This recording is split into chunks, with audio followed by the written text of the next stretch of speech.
आता आपल्यासमोर येणार आहेत बोलायला तृप्ती मॅडम, तृप्ती धोडमिसे मॅडम. त्यांचं शिक्षण हे BE असं झालेलं आहे आणि त्यांचा ऑप्शनलसुद्धा पॉलिटिकल सायन्स असा आहे.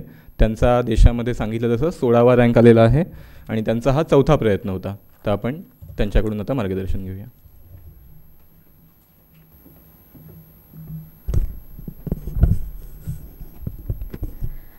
थँक्यू चाणक्य मंडल परिवार, मला इथं बोलवल्याबद्दल. प्रथम एका मी किस्साने चालू करते, मी कशी कनेक्ट झाली आता ह्या परिवारासोबत. इंटरव्ह्यूसाठी जेव्हा प्रिपरेशन माझं चालू झालं त्यावेळेस मॉक इंटरव्ह्यू द्यायचे होते. तर यावेळेस मी ठरवलं होतं की माझा 4था प्रयत्न होता आणि दुसरा इंटरव्ह्यू होता. तर मी ठरवलं होतं की यावेळेस मॉक जास्त नाही द्यायचे, यावेळेस आपल्या आन्सर्समध्ये थोडंसं इम्प्रूव्हमेंट करू, आपल्या बोलण्याच्या स्टाईलमध्ये थोडंसं किंवा क्रिस्प असणं असं काहीतरी. तर पण मॉक इंटरव्ह्यू द्यायचे होते. तर मी दिल्लीत नाही देणार असं ठरवलं होतं आणि मग पुण्यामध्ये 1-2 संस्थांमध्ये दिले, सियाकमध्ये वगैरे दिला आणि सरांकडे द्यायचं असा मी विचार चालू केला होता. तर सर मी सांगू इच्छिते की सरांबद्दल पॉझिटिव्ह निगेटिव्ह दोन्ही पण मला ऐकायला मिळालं होतं. आणि निगेटिव्ह असं मी मुद्दाम सांगायचं आहे मला, कारण मी ते ऐकूनसुद्धा मी आले होते.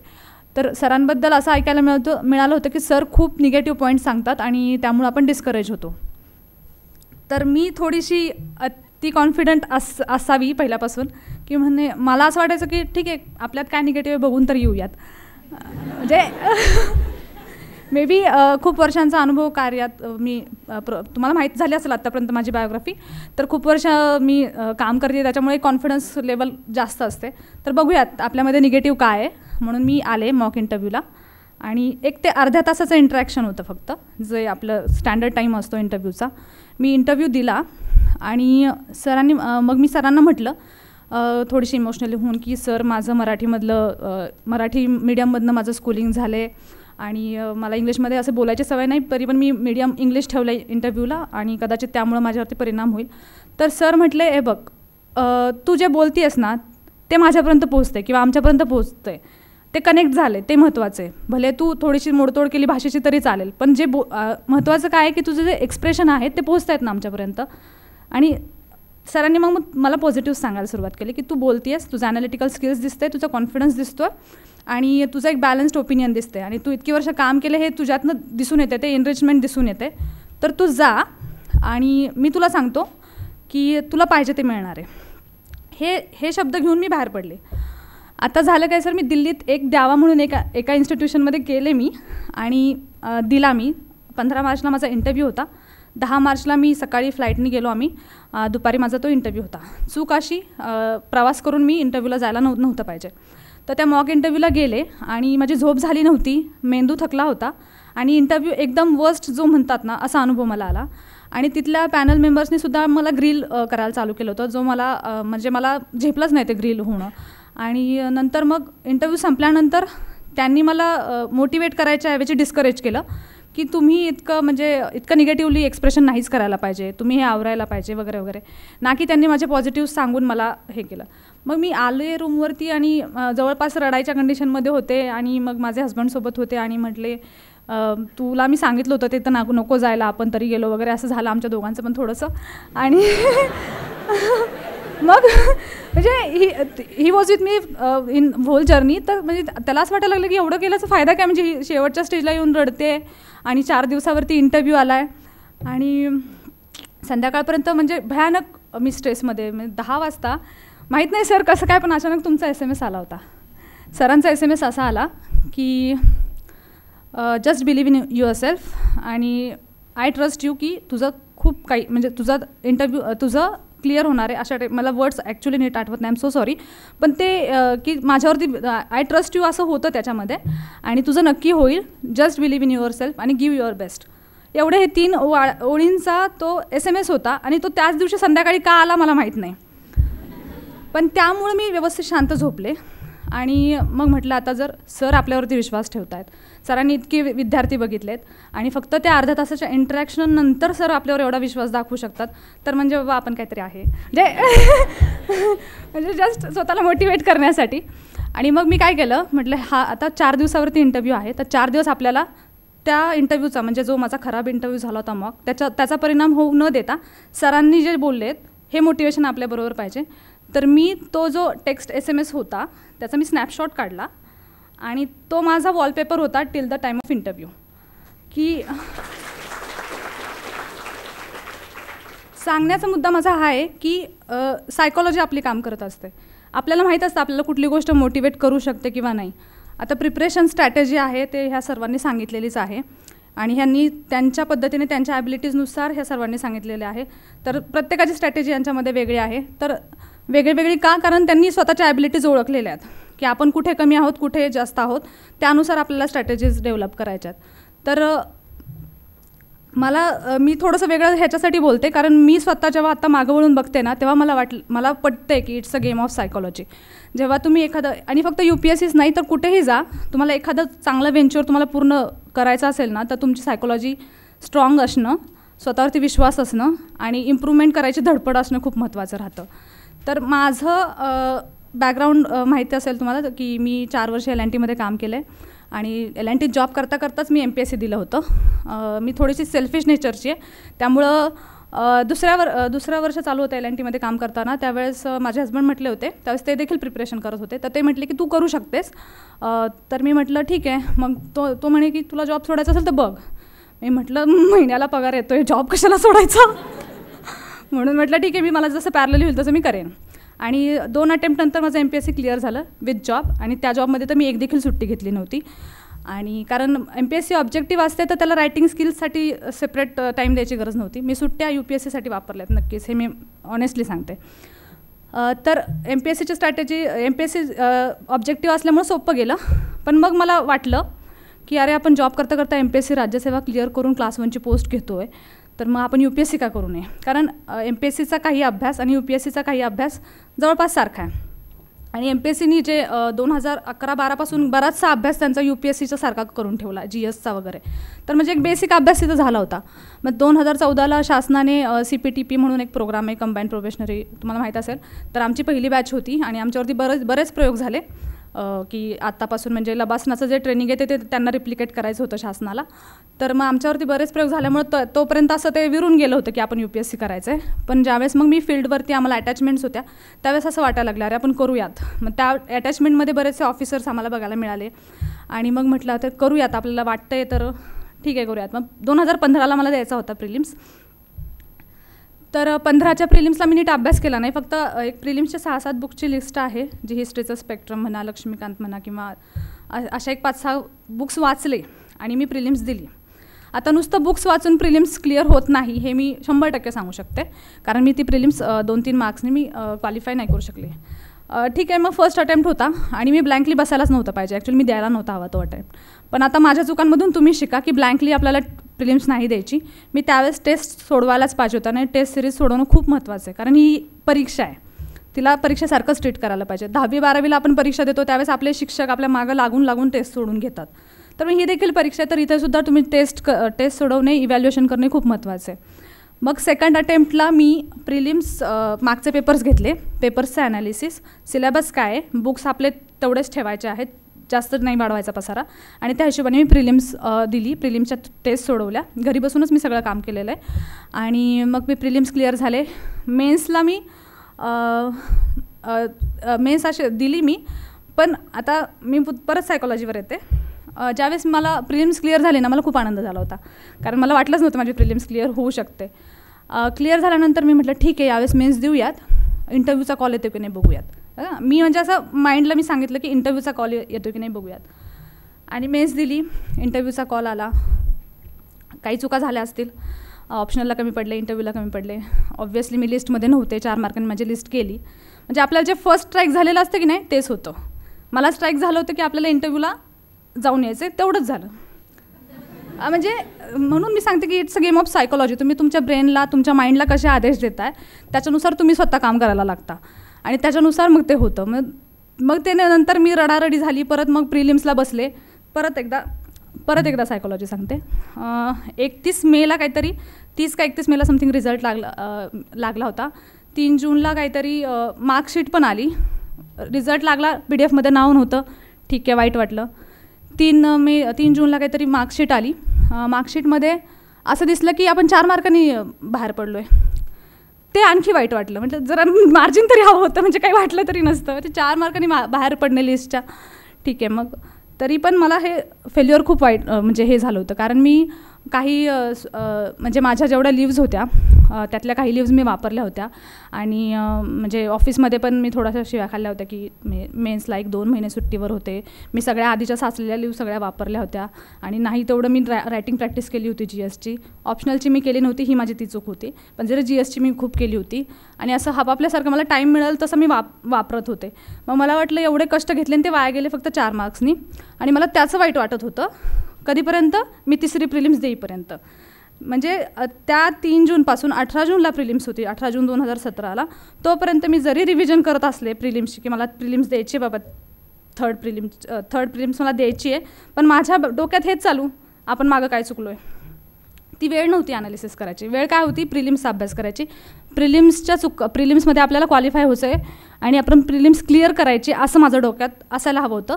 पण माझ्या डोक्यात हेच चालू होतं की आपण फेल झालो आहे आणि आपल्याला कमी मार्क्स पडलेत आणि आपल्याला बोर्डनी व्यवस्थित जर ऑप्शनल कमी पडले ठीक आहे, इंटरव्ह्यूवाल्यांनी जर चांगले मार्क दिले असते तर मी निदान लिस्टमध्ये तरी आले असते, निदान काहीतरी सर्व्हिस भेटली असते. असं म्हणजे कुठल्या वेळेला आपण काय केलं पाहिजे आपल्याला समजलं पाहिजे. आणि मग मी पेपर लिहिताना सुद्धा माझ्या डोळ्यात लिटरली पाणी होतं. कारण ती प्रिलिम्स लिहित असताना मला किती वाईट वाटत होतं. बघ ही वेळ आली, प्रिलिम्स परत तुला लिहायला लागते. किती मूर्खपणा आहे, म्हणजे किती मूर्खपणा आहे. तुला प्रिलिम्स द्यायचे ना, तू प्रिलिम्स दे ना, काय गरज आहे मार्क्स काढायची. म्हणजे लिटरली हे झालं. आणि ह्या विचारांच्या नादात मी 2-3 गोल चुकीचे मारले. बाहेर आल्यावर मला माहीत होतं की आपली प्रिलिम्स होणार नाही आणि तसंच झालं. आणि जेव्हा 1 वर्षाने जेव्हा प्रिलिम्सचा मार्क आले त्यावेळेस मला कळालं की मी कट ऑफ फक्त 0.66 मार्कांनी चुकले होते. आणि तेवढ्या वर्षभर मी बाहेर राहिले प्रोसेसच्या. म्हणजे it's a game of psychology. म्हणजे मला लिटरली म्हणजे मी ज्यावेळेस आता मागं वळून बघते ना तर खरंच म्हणजे तुम्ही मानसिक स्थिर असणं, स्वतःला सांभाळणं, स्वतःवरती विश्वास ठेवणं किती महत्त्वाचं आहे आणि त्यानुसार स्वतःला पुश करणं किती महत्त्वाचं आहे ते मला या जर्नीने शिकवलं. मग 4थ्या अटेम्प्टला मला ह्या 3 अटेम्प्टमध्ये ह्या ज्या चुका झाल्या होत्या त्या मला तिथं करायच्या नव्हत्या. प्रिलिम्सला परत प्रिलिम्स मला माहिती आहे कसं क्लिअर व्हायचं होतं. मी एवढं ठरवलं होतं की माहिती आपल्याला प्रिलिम्स कसं क्लिअर करायचं आहे. बेसिकची रिव्हिजन, मागचे पेपर्स सोडवणे, काही टेस्ट सोडवणे, निगेटिव्स अवॉइड करणे हे सगळ्यात महत्त्वाचं आहे. निगेटिव्ह मार्किंग अवॉइड करा. तुम्हाला उत्तर माहीत नसतील चालू दे, पण तुम्ही चुकीचे गोल करून यायचं नाही आहे. जिथं आपल्याला नाही माहिती ना ब्लफ करू नका. टेस्ट सिरीजने तुम्ही इव्हॅल्युएट करा की आपण साधारण गेसवर्क किती चांगलं करू शकतो. 30-40 प्रश्न आपल्याला फिक्स माहीत असतात, ठीक आहे. पण पुढचे जे आहेत 40 ते 60 मार्क्सचं जे 40 ते 60 क्वेश्चन्स जे आहेत तिचं जे गेसवर्क आहे तिथं आपली करेक्शनची जी पर्सेंटेज आहे ना ते किती ते ओळखा. प्रत्येकाचं वेगळं असू शकतं. तर ते तुमचं पर्सेंटेज किती आहे त्यानुसार तुम्ही स्ट्रॅटेजी ठरवा की तुम्हाला 80 क्वेश्चन सोडवायचे आहेत, 85 का 90. माझं गेसवर्क जरा बरं होतं तर मी 90पर्यंत सोडवत होते. तर ते तुम्ही तुमच्या ह्याच्यानुसार सोडा. पण 80+ इज सेफ अटेम्प्ट जरी कसंही असलं तरी. त्यामुळे तुम्ही त्याच्यासाठी तुम्हाला इम्प्रूव्ह करायचं आहे. तर म्हणजे प्रिलिम्सचा मंत्र हाच आहे की तुम्ही निगेटिव्हज अवॉइड करा आणि आपल्याला कट ऑफ क्लिअर करायचं आहे. आपल्याला त्यात टॉप नाही यायचं. तर तुम्ही साधारण लक्षात ठेवायचं की साधारण 110 ते 120च्या वर आपला स्कोअर कायम पाहिजे की जेणेकरून आपण सेफमध्ये असतो. मागच्या वर्षी तर जागा कमी असूनसुद्धा कट ऑफ खूप लो आला यावेळेसचा.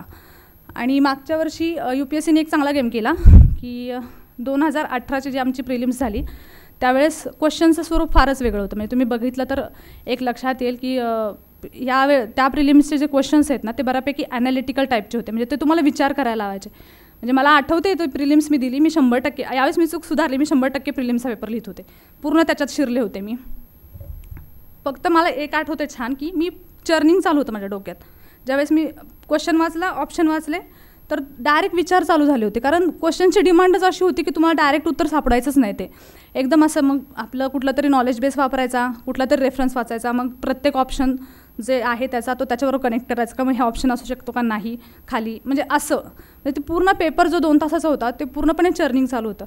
बाहेर आल्यावर मी माझ्या हजबंडला कॉल केला आणि त्याला म्हटलं यार मानलं UPSCला यार. म्हटलं काय म्हणजे 2-3 वर्षाचा एक ट्रेंड होता, 3-4 वर्षाचा की असाच क्वेश्चन ऑफ पेपर असेल. यावेळेस म्हणजे त्यांनी वाजीच पलटून टाकली की म्हणजे क्वेश्चनचं स्वरूपच वेगळं होतं. तर म्हणजे एक साधारणपणे तुम्ही जेव्हा प्रिलिम्सचं प्रिपरेशन करताना तर साधारण 5-6 वर्षांचे क्वेश्चन पेपर्स घेऊन बसा. 6-7 वर्षांचे जरी चालेल. मला वाटते मी 2011-12 पासूनचे घेऊन बसले होते. तर मग एक साधारण चेंज जरी कुठे असेल ना तरी तो आपल्याला कळते की चेंज केलं तर असं काय चेंज करते UPSC. तर हे सुद्धा आपल्या लक्षात येईल, कारण 11-12ला पॅटर्न वेगळा होता, 14ला थोडासा टर्न झाला, मग परत 18ला हे केलं. तर यावेळेस मे बी कदाचित पॅटर्न चेंज होणार नाही, कदाचित UPSC परत ॲनालिटिकल टाईपमध्येच राहील. तर तुम्ही तशा टाईपच्या क्वेश्चन्सची तयारी ठेवा, म्हणजे स्वतःला तसं ट्रेन करा, तसं हे करा.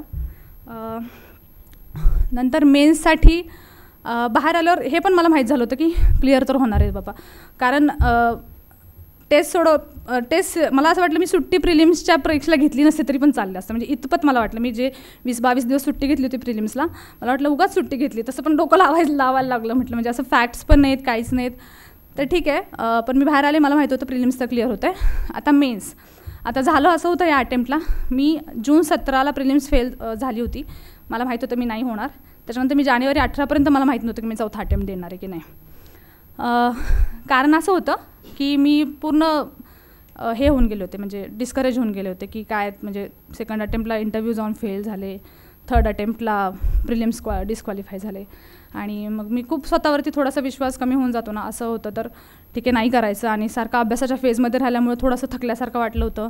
आणि मग आता थोडंसं सिनियर आहे मी तुमच्यापेक्षा, तर मग बाकीच्या माझ्या मैत्रिणींचं बघते की त्यांच्या फॅमिलीजबरोबर म्हणजे ते काही गोष्टी करतायत, नवीन नवीन घर घेत आहेत, गाडी घेत आहेत, मी आपलं घर बाजूला ठेवले, गाडी बाजूला ठेवली, आणि हेच चालले आपलं काहीतरी असं. तर मग थोडंसं वाटायला लागलं की आपण थोडं फॅमिलीच्या गोष्टींकडे लक्ष द्यायला पाहिजेत. पण आणि मध्ये माझ्या आईचं पण मोठं आजार पण उद्भवलं होतं त्या काळात, काही आमचे फायनान्शियल प्रॉब्लेम्स चालू होते, तर ह्या सगळ्या गोष्टींकडे थोडं लक्ष दिलं. याने मला फायदा काय झाला की मी थोडीशी बाजूला आले त्या फेजमधनं, थोडंसं स्वतःला मी शांत करता आलं मला त्या गोष्टींमध्ये. आणि माझं ऑफिसचीही कामं वाढली होती, त्या काळात GST रोल आउट झालं होतं, तर त्यामुळं ऑफिसचीही कामं वाढली होती. तर त्यामुळं फायदा असं झाला या गोष्टीचा की मी दुसरीकडं माझं मन गुंतवलं गेलं, आणि एक थोडंसं शांत झालं माझं मन त्या स्ट्रेसमधनं. आणि जानेवारी 18ला मग परत सिरियसली चालू केला विचार की करायचं की नाही ते, पण परत धाडस होत नव्हतं. आसपासच्या मैत्रिणी किंवा मित्र म्हणायचे, अरे तृप्ती तू एवढं म्हणजे उर्मी ठेवते, हेच लय भारी झालं, म्हणजे एवढं बोललं तरी माणूस एकदम खुश होऊन जातं. म्हणजे असं नव्हतं म्हणणार कोणी, कारण त्यांना असं वाटलं की इंटरव्ह्यूला जाऊन होते आणि काहीच होत नाही. पण असं कोणी म्हटलं नाही मला की तू द्यायलाच हवा. मला काय म्हटले, अरे तू एवढं तिथंपर्यंत जाऊन आली जॉब करता करता, हेच खूप भारी, हेच खूप भारी. पण मला कोणी पुश नाही केलं, पुश फक्त माझ्या घरच्यांनी केलं किंवा माझ्या हस्बंडनी केलं की नाही तू चौथा अटेम्प्ट द्यायचा. तर मला असं म्हणायचं, सराउंडिंगचे जे लोक असतात ना, पॉझिटिव्ह असतात, निगेटिव्ह असतात, मधल्या ह्याच्यात पण असतात. मॅक्सिमम पॉझिटिव्ह जिथं असेल ना ते ओढायचं आपण. माझे घरचे म्हणतात, माझं नवरा म्हणतात तू चौथा करायचं, बाकीचे कौतुक करतायत, ठीक आहे, त्याच्याने फुलून गेले असते तर मी बसले असते. आत्तासुद्धा मी GST डिपार्टमेंटला AC म्हणून काम करते, तिथंच बसले असते. तर मग मी ते घेतलं, ठीक आहे, हे लोक विश्वास दाखवत आहेत, मान्य. आता स्वतःवरचा विश्वास अजूनही कन्फर्म नव्हता की हे आपल्याला जमेल का. तर मग मी म्हटलं ठीक आहे, सुरुवात कशी करायची. बुक्स तर उघडू वाटत नव्हते, माहिती आहे त्याच्यामध्ये काय ते माहिती आहे. हां, म्हणजे माहीत असते, म्हणजे एवढं वाचल्यावरती तुम्हाला माहिती आहे ना, म्हणजे बघू नाही वाटत ती गोष्ट. आणि एकतर ते आपण खराबही एवढं केलेलं असतं की ते म्हणजे हे मानसिक आहे. आणि मग म्हटलं ठीक आहे, आपण न्यूजपेपरपासून चालू करूयात. मधल्या काळात मी न्यूजपेपर वाचत नव्हते, पण इन शॉर्ट्स म्हणून ॲप आहे एक, तर त्यामुळं मी एक फ्लोमध्ये होते की काय चाललं आहे सराउंडिंग्सला. 4-4 ओळी मला प्रत्येक न्यूजच्या माहीत होत्या.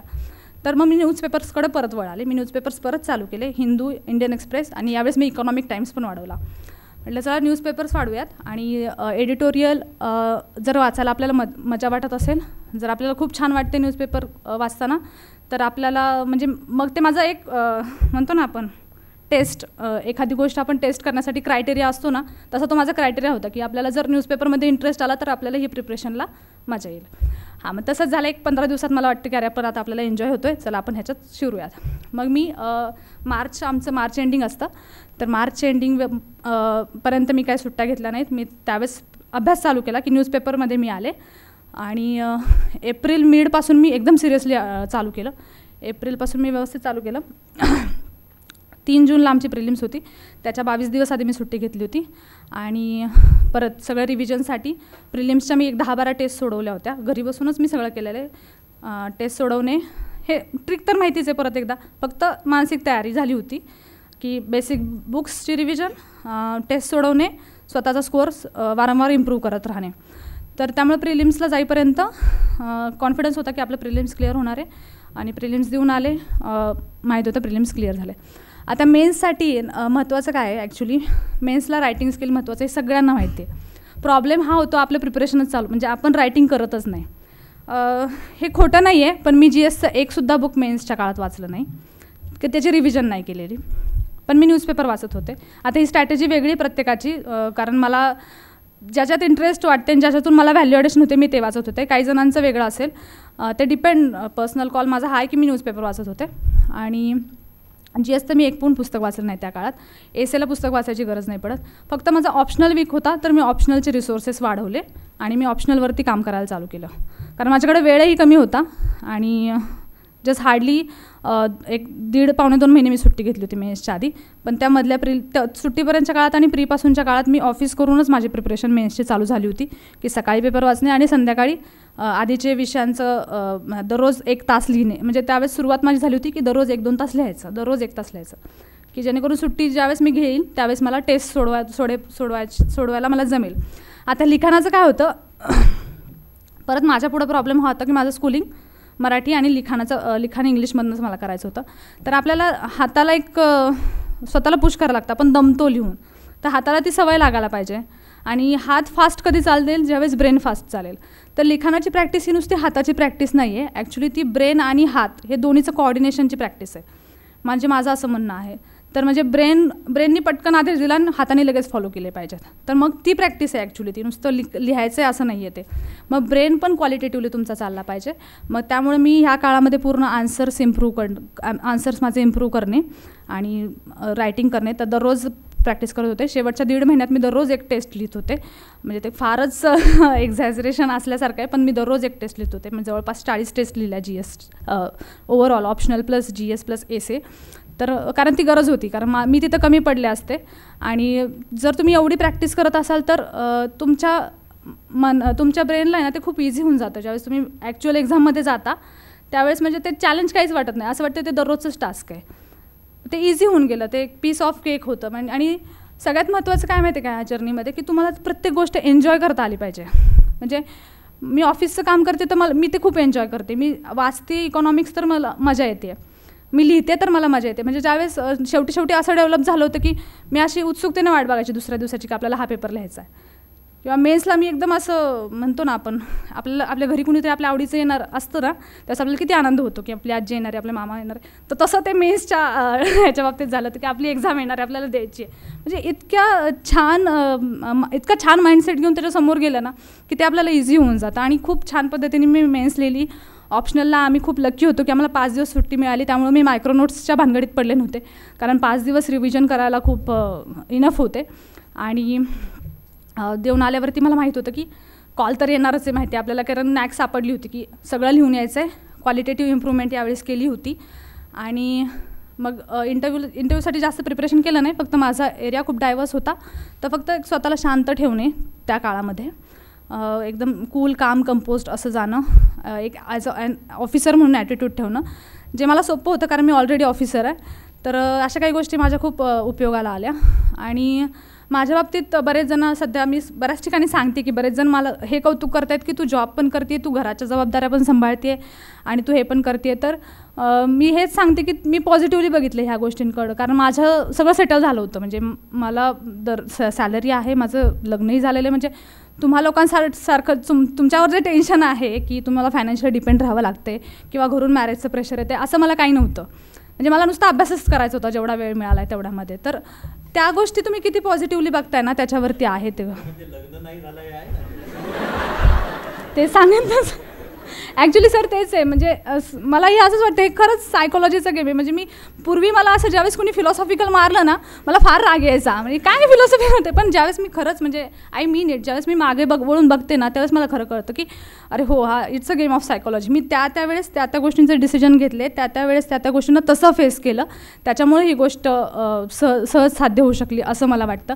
आणि या काळात एक फक्त UPSCच्या प्रिपरेशनचंच नाही म्हणत, पण तुम्ही कुठले जगात म्हणजे वावरताना तुम्ही आसपास कायम पॉझिटिव्ह लोक ठेवा. आणि जरी नसले ना तरी मला असं वाटतं की तुम्ही स्वतः खूप पॉझिटिव्ह राहा, जेणेकरून तुमची पॉझिटिव्ह एनर्जीमुळे बाकीचे लोक पॉझिटिव्ह राहतील. असं प्रत्येक वेळी शक्य नाही आहे तुम्ही पॉझिटिव्ह माणसं आसपास असतीलच, पण तुम्ही जर पॉझिटिव्ह आतून राहिलात ना तर म्हणजे self motivation is a big motivation. म्हणजे त्याच्यासारखं दुसरं काहीच नाही. म्हणजे आता हे फिलॉसॉफी वाटतं आहे आणि फिलॉसॉफीवरनं मला आठवलं, मी एसेचं गंमत सांगते. एसेचा पेपर असतो आपला UPSCचा 2 एसे असतात आणि आधीच्या वर्षी सेक्शन ए सेक्शन बी प्रत्येक सेक्शनमध्ये कुठंतरी फिलॉसॉफिकल हे असतं आणि बरेचसे लोक फिलॉसॉफिकल अवॉइड करून जे फॅक्च्युअल रिलेटेड जे एसेज येतात ना ते सोडवतात, कारण खूप सारी माहिती अवेलेबल असते. पॉवर्टीवरती खूप सारी माहिती अवेलेबल असते, एज्युकेशनवरती, वुमेनवरती आणि सगळी अशी तयारी कर म्हणजे एक 10-15 टॉपिक असतात की लोक त्याच्यावरती नोट्स तयार केलेल्या असतात एसेच्या आणि जातात. पण मी विचार काय केला, मीही तशीच करायचे, मीही तसंच करायचे. ज्याच्यावरती जास्त माहिती अवेलेबल आहे ना तो एसे लिहायचा आणि त्याच्यामध्ये जेवढं बंबार्डिंग करता येईल इन्फॉर्मेशनचं एसेमध्ये तेवढं करून यायचे. तर मी एक विचार केला एसेचं, म्हटलं बघूयात एसेमध्ये मला ॲव्हरेज मार्क्स होते. मग मी विचार केला की आपल्याला वेगळं काय करता येईल एसेमध्ये.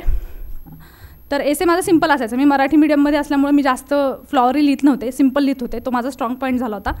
मी म्हटलं अरे हे फिलॉसॉफिकल एसे तर आपल्याला जमत नाही आणि आपल्याला काही असलं आयडियालिझम वगैरे झाडायचं काही कळत नाही, पण तरी पण बघूयात. म्हणजे मी असं म्हटलं जर असं झालं समजा UPSCने एका सेक्शनमध्ये फुल फिलॉसॉफिकल एसे टाकले तर काय करायचं. मग मी शेवटी एक 4-5 एसे मी ट्राय केले, चला करूयात. म्हणजे वाचले मी काही जणांचे किंवा इंटरनेटवरती, ठीक आहे. म्हणजे कसं आहे तर फिलॉसॉफिकल एसे काय आहे की ते आयडियाचं इव्होल्युशन आहे, म्हणजे इव्होल्युशनल आहे ते की एक तुम्ही जनरल किंवा एक प्रॉब्लेमॅटिक सिच्युएशनमधून आयडियालिझमकडे जाता असा तो प्रवास असतो फिलॉसॉफिकल एसे म्हणजे.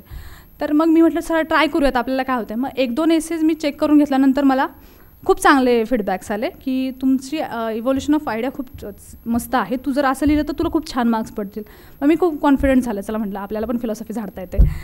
तर म्हटलं ठीक आहे. मग मी रिलॅक्स झाले आणि तुम्ही बघितलंच असाल एसेचा पेपर मागच्या वर्षीचा की लिटरली एक सेक्शन फिलॉसॉफिकल एसे होता पूर्ण, की म्हणजे कुठला विषय चूज करायचा आणि कशात काय लिहायचं ह्याच्याबद्दल बरेच जण एवढे कन्फ्यूज झाले. म्हणजे एसेच्या पहिल्या पेपरलाच बरेच लोक डिस्करेज झाले होते की आता म्हणजे हे कसं लिहायचं. सो कारण मोरॅलिटीवरती आलेला होता एक एसे, तर मोरॅलिटीची कन्सेप्ट कळायलाच बऱ्याच लोकांना वेळ लागतो. म्हणजे एथिक्स जरी समजलेलं असलं तरीसुद्धा तुम्ही जोपर्यंत त्या कन्सेप्टबरोबर स्वतःला कनेक्ट नाही होत ना तोपर्यंत ती कन्सेप्ट तुम्हाला नाही समजत. तर मग एसे कसा लिहायचा, म्हणजे जरी कन्सेप्च्युअल आपण केलेलं असतं एथिक्समध्ये पण त्याला वाढवायचं कसं. तर ते मग फिलॉसॉफिकल एसेच्या मी खूप प्रॅक्टिस केल्यामुळे मला तो सेक्शन खूप चांगला गेला. मी अक्षरशः उड्या मारत बाहेर आले होते की येस आपली स्ट्रॅटेजी किती भारी होती की आपण बरं झालं केलं, म्हटलं नाही तर आपलं काहीच खरं नव्हतं. म्हणजे पहिल्या पेपरला डिस्करेज झाल्यामुळं कदाचित बऱ्याच लोकांचा पुढच्या पेपर्सवरतीही परिणाम झाला असण्याची शक्यता नाही. म्हणून मी म्हणते it's a game of psychology. तर तुम्ही ही एक्झाम आहे त्यासाठी कम्प्लिटली प्रिपेअर राहणं खूप महत्त्वाचं आहे. आणि ह्या जर्नीमध्ये बऱ्याचदा असं होतं स्ट्रेस येतो, पण स्ट्रेस न येण्यासाठी तुम्ही एन्जॉय करत राहा. समजा वाचता बोर झालं तर टेस्ट, म्हणजे आता प्रिलिम्स आहे जवळच आली आहे, तर तुम्हाला बुक्स रिव्हिजन करताना कदाचित बोर होईल की वाचतोय आपण तर सरळ बुक बाजूला ठेवायचं, टेस्ट सोडवायला घ्यायचे. टेस्ट सोडवल्यानंतर तुमचं ब्रेनचं थोडंसं फेज वेगळी चेंज होऊन जाते आणि तो ॲक्टिव्ह होतो. ॲक्च्युअली ज्यावेळेस आपण क्वेश्चन सोडवतो ना तर तो ब्रेन ॲक्टिव्ह होऊन जातो. मग त्यामुळे मग लगेच आपलं कळतं अरे आपलं हे चुकलं, मग आपण परत पुस्तक समोर धरून बसतो. तर हे तुम्ही स्वतःला ॲनलाईज करा की हे असं होतं आहे, तर मग चेंज म्हणून आपल्याला दुसरा काय अभ्यास करता येईल. तर हे जास्त महत्त्वाचं आहे. आणि एकदम छोट्या गोष्टी असतात त्या तुम्हाला मोटिवेट करत राहतात. लाईक मी जसं म्हटलं की 2017चे प्रिलिम्स मी क्लिअर नव्हते झाले, तर जानेवारीपर्यंत मी पूर्ण त्या फेजमधनं बाहेर आले होते की मला नाही करायचं अशा जवळपास मी ह्याच्यात होते. तर तरी पण एक हे होतं की आपण केलं तर काय, म्हणून मग मी काय केलं होतं 2016 सालीची जी माझी मार्कशीट होती ना तो माझा वॉलपेपर होता पूर्ण जानेवारीपर्यंत, की मग तो मला रिमाइंड करून द्यायचा की बहुतेक तुला हे करायचं आहे. एकदम छोटी गोष्ट आहे ही. तो माझा वॉलपेपर होता की तो मला रिमाइंड करून द्यायचा जानेवारीपर्यंत की तुला हे कदाचित करायचं. त्यामुळे ते एक फ्लेम माझ्यामध्ये राहत होती. जरी मी अभ्यास करत नव्हते ना तरी पण ती फ्लेम राहिली होती की आपल्याला हे कधी ना कधीतरी करायचं आहे. म्हणजे हे मला ओळखलं होतं की मला काय गोष्ट मोटिवेट करणार आहे, त्यामुळे मी ते करू शकले. आणखी एक गोष्ट अशी की मी डान्स शिकले नाही पण मला डान्स करायला खूप आवडतं आणि माझा सगळ्यात आवडीचा डान्स फॉर्म लावणी आहे. तर मला खूप आवडतं आणि मी चांगलं करते असं खूप जण म्हणतात. तर जे यशदामध्ये आमचं ट्रेनिंग झालं होतं CPTPचं त्यावेळेसही मी लावणी केली होती. मला अजूनही लोक त्याच्यामुळं लक्षात ठेवतात की त्या मॅडमनी हे केलं होतं वगैरे. तर मग ह्या प्रवासात मी कधी असं थकले किंवा अरे आपण उगाच हे आलं असं कधीतरी वाटलं ना तरी मग म्हणायचं आपल्याला लबासनात पण लावणी करायचं, असं करून नाही चालणार. म्हणजे तुम्ही स्वतःला ओळखत असाल ना, तर तुम्ही स्वतःला कसं मोटिवेट करायचं, स्वतःला कसं पॉझिटिव्ह ठेवायचं, कसं मॉरल बूस्ट करायचं, हे सगळं तुम्ही करू शकता. मग त्यावेळेस मग बाकीचे काही प्रॉब्लेम्स असतील, घरचं कोणी काय म्हणते, एखाद्या प्रिलिम्सच्या टेस्टमध्ये कमी मार्क्स पडलेत किंवा काय, हे जे लोज येतात ना, तुम्ही त्याच्यावर आपोआप ओव्हरकम करता. म्हणून मी म्हणते it's a game of psychology. हे थोडंसं वेगळं वाटेल ह्यांच्यापेक्षा, कदाचित जड पण गेलं असेल तुम्हाला, पण जेवढं तुम्ही चांगलं घेऊ शकाल आणि एक पॉझिटिव्ह ॲटिट्यूड ठेवा. जर हे नाही तर म्हणजे मी असं यावेळेस ठरवलं होतं की ह्याच्यापेक्षा बेस्ट अटेम्प्ट आपल्याला नाही देता येणार, तर हे बेस्ट द्यायचं आहे, असंच मी ठरवलं होतं. आणि ज्या रिझल्ट लागायच्या आधी मी विचार करत होते, जर यावेळेस नाही झालं तर पुढची प्रिलिम्स द्यायची आहे का आपल्याला, तर मी हे स्वतःला लक्षात आणून दिलं की ह्याच्यापेक्षा आपण बेस्ट करू शकतो का.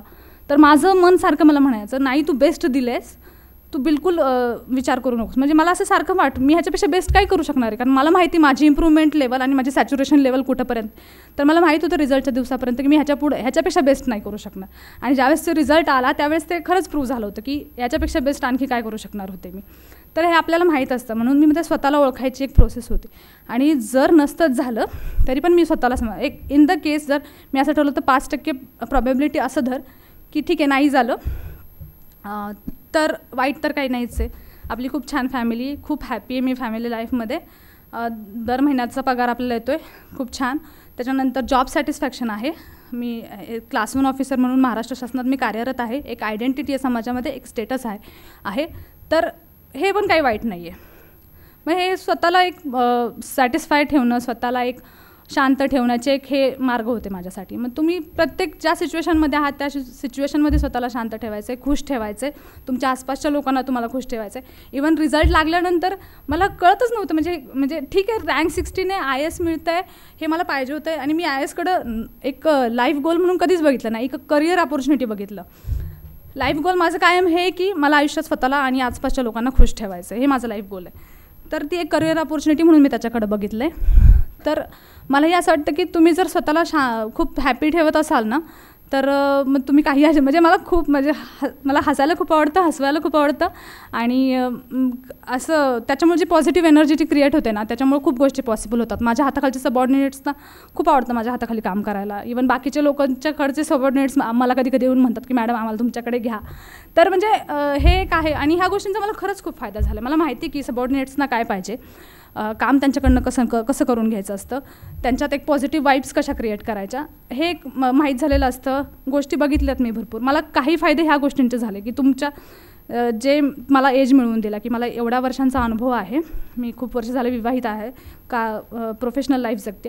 तर मला माझे कान आणि डोळे सतत उघडायचे आहेत की वैवाहिक जीवनात किंवा समाजामध्ये जगताना नातेसंबंध जोपासताना काही प्रॉब्लेम्स येतात, त्यांचे काही प्रॉब्लेम्स आहेत. ह्या गोष्टींचा मला एथिक्स एसेमध्ये पण फायदा झाला. मी लिटरली ते एक्झाम्पल्स वापरलेत. तो अनुभवांचा खजिना आहे माझ्याकडे. मी एथिक्स एसेमध्ये भयानक एक्झाम्पल्स टाकलेत असे की मी जे ॲक्च्युली अनुभवले आहेत. प्रोफेशनल लाईफमधले होते तर कायम प्रॉब्लेम सॉल्विंग हे आमचं कामच आहे. म्हणजे कुठल्याही क्षेत्रात जा प्रॉब्लेम सॉल्विंग तुम्हाला करायचं असतं, ॲनालिसिस करायचं असतं, प्रॉब्लेम सॉल्व करायचा असतो. तर त्याच्यामुळं प्रत्येक उत्तर लिहिताना, वे अहेड लिहिताना मला काही प्रॉब्लेम नव्हता येत कधीच. आणि वे अहेड लिहिताना मी बऱ्याचदा आपल्याला असं असतं की आपल्याला माहीत नसतात गोष्टी. तर न्यूजपेपरचा मला फायदा हा झाला की प्रत्येक एडिटोरियलच्या खाली एडिटरने एक सोल्युशन दिलेलं असतं. आणि जे स्टँडर्ड पेपर्स आहेत, हिंदू आणि इंडियन एक्सप्रेस, त्यांचे ओपिनियन्स किंवा त्यांचं जे फायनल कन्क्लुजन असतं ना, ते एकदम बॅलन्स्ड ओपिनियन्स असतात. सो न्यूजपेपर नाही वाचलं आणि कंपायलेशन वाचलं तर तुम्हाला नॉलेज मिळेल, पण हे जे ओपिनियन बेस जो आहे ना, तो तिथून मिळणार आहे. म्हणून मी ते न्यूजपेपर फॉलो करत होते.